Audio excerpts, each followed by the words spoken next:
மாணவர்கள் போராட்டம் குறித்த உயர்கல்வித்துறை அமைச்சரின் விளக்கத்தை ஏற்க முடியாது என்றும், சைதாப்பேட்டை பலகல் மாளிகை அருகில் தலைமைச் செயலாளரை கண்டித்து மார்க்சிஸ்ட் கம்யூனிஸ்ட் ஆர்ப்பாட்டத்தில் ஈடுபட்டுள்ளது. சென்னையில் நடந்து வரும் ஆர்ப்பாட்டத்தில் மார்க்சிஸ்ட் கம்யூனிஸ்ட் மாநில செயலாளர் பே. சண்முகம் பங்கேற்றுள்ளார். அண்மை செய்தியாக பார்த்துக் கொண்டிருக்கிறோம். தலைமைச் செயலாளரை பதவி நீக்கம் செய்ய வலியுறுத்தி தமிழ்நாடு முழுவதும் மார்க்சிஸ்ட் கம்யூனிஸ்ட் கட்சி கண்டன ஆர்ப்பாட்டத்தில் ஈடுபட்டுள்ளது. மாணவர்கள் போராட்டத்தை ஒடுக்க முயற்சித்த தலைமைச் செயலாளரை கண்டித்து மார்க்சிஸ்ட் கம்யூனிஸ்ட் போராட்டத்தில் ஈடுபட்டுள்ளது. மாணவர்கள் போராட்டம் குறித்த உயர்கல்வித்துறை அமைச்சரின் விளக்கத்தை ஏற்க முடியாது என்றும், சைதாப்பேட்டை பனகல் மாளிகை அருகில் தலைமைச் செயலாளரை கண்டித்து மார்க்சிஸ்ட் கம்யூனிஸ்ட் ஆர்ப்பாட்டத்தில் ஈடுபட்டுள்ளது.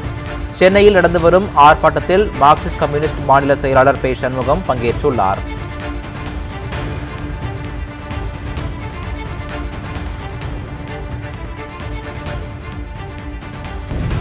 அரசியல் சாசனத்திற்கு உட்பட்டும் ஜனநாயக பூர்வமாகவும் செயல்படக்கூடிய இடதுசாரி கட்சிகளுடைய செயல்பாட்டை முடக்கக்கூடிய வகையிலேயும்